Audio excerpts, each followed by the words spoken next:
Hello everyone, welcome back to 5 Minutes Learning Channel. Today let's talk about IKEA, a brand so big it uses about 1% of the world's commercial wood supply every year. That's a staggering amount, turning forests into furniture for homes worldwide. With over 900 million annual visitors and billions in sales, IKEA's decisions ripple across the globe. But this scale brings a massive environmental footprint. For years, growth and affordability were the focus. Now, with climate change and resource scarcity, that model is under pressure. IKEA faces a paradox. How does a company built on volume and low prices become a leader in sustainability? Consumers are demanding answers about waste, deforestation, and carbon emissions. Relying on endless cheap resources is risky as materials become scarcer and more expensive. IKEA's leaders realized they needed a fundamental shift to secure the company's future. Their bold goal by 2030, become a fully circular business. That means moving from take, make, waste to a closed loop, products designed to be reused, repaired, and recycled. It's a monumental transformation, requiring a rethink from product design to end of life. This isn't just about being green, it's about redefining value and building a resilient business. IKEA's journey is about more than sustainability. It's about reinventing what it means to be a global brand. The stakes couldn't be higher. To see where IKEA's going, you need to know where it started. In 1940s rural Sweden, Ingvar Kamprad launched a mail-order business with a simple mission: create a better everyday life for the many. He saw that good design was out of reach for most people and set out to change that. The breakthrough came in 1956, when an employee removed a table's legs to fit it in a car, sparking the flat pack revolution.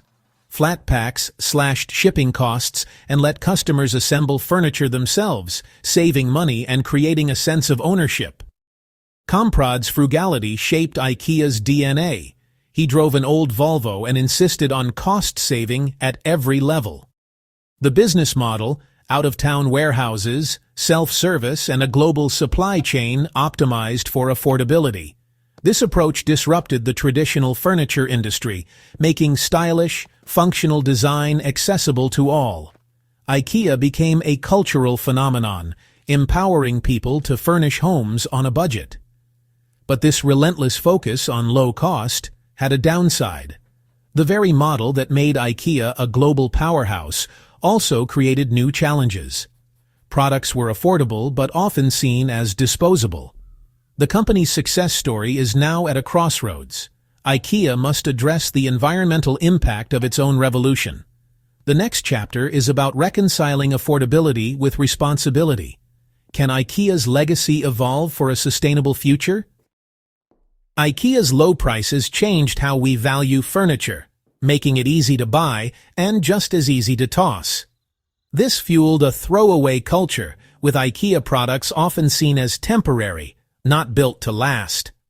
Millions of tons of furniture end up in landfills each year, and IKEA is part of that stream. The brand's reputation for affordability began to clash with growing concerns about waste. Internally, designers and employees wanted their work to last, not end up as trash. The leadership realized the make, use, discard model was unsustainable, both for the planet and the business.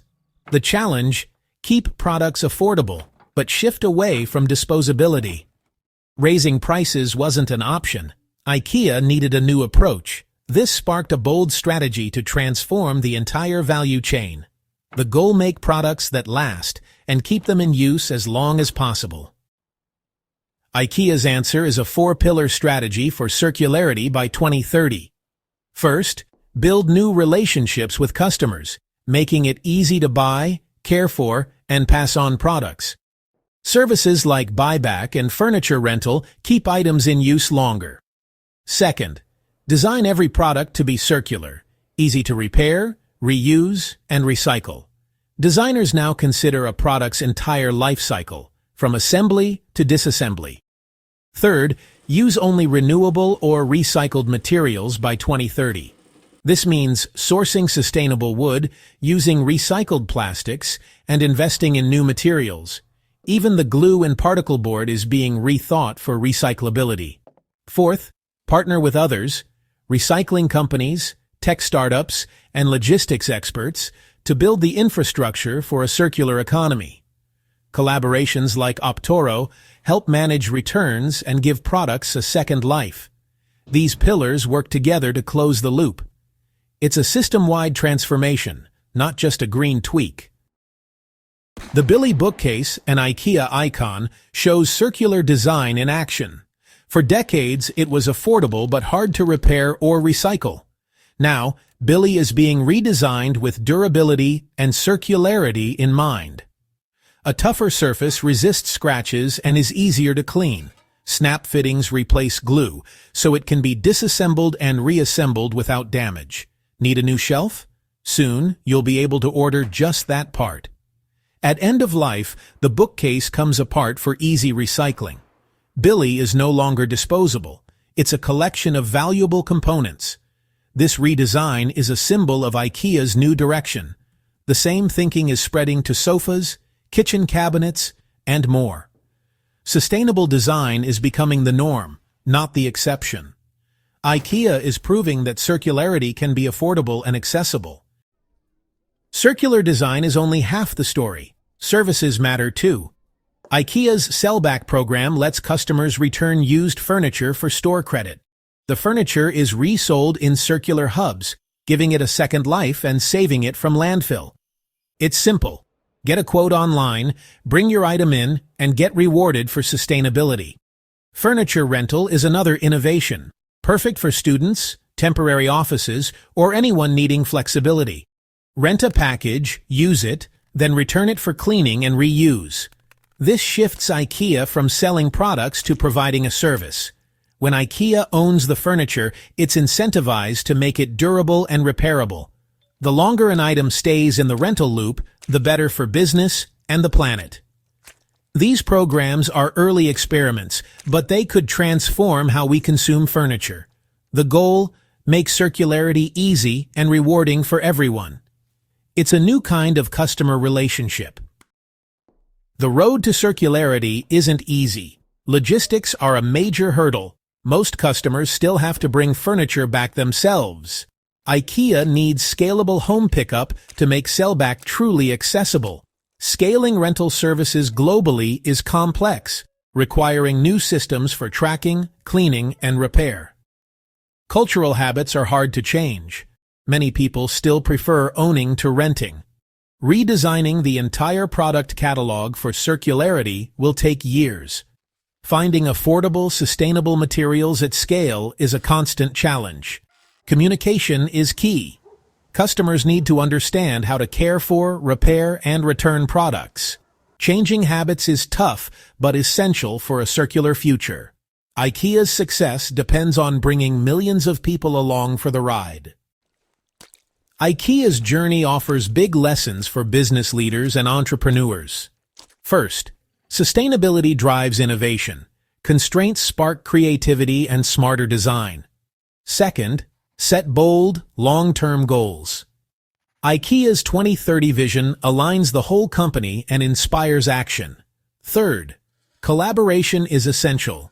No company can build a circular economy alone. IKEA partners with tech startups, recycling firms, and suppliers to drive change. Fourth, put the customer at the center. Programs like Sellback and Rental offer real value, money back, flexibility, and savings. Make sustainability the most convenient and attractive option. Don't just sell ethics, sell better solutions. The lesson. True transformation means rethinking value, partnerships, and customer experience. IKEA is showing what's possible when a giant decides to lead. The blueprint is there for others to follow. IKEA's transformation is still underway, but its impact is already huge. By embracing circularity, it's proving that big, affordable, and sustainable can go together. When a company of this scale changes, it shifts the entire market. IKEA's journey is a giant experiment. Its successes and failures will guide others. As consumers, our choices matter too. Supporting circular programs accelerates change. IKEA's story is about rethinking value, growth, and our relationship with stuff. If it succeeds, it will help build a more sustainable world, one smart, repairable product at a time. If you found this breakdown helpful, please hit that like button, subscribe for more deep dive case studies, and remember to ring that notification bell so you don't miss our next video. And as always, thank you for watching, and I'll see you in the next one.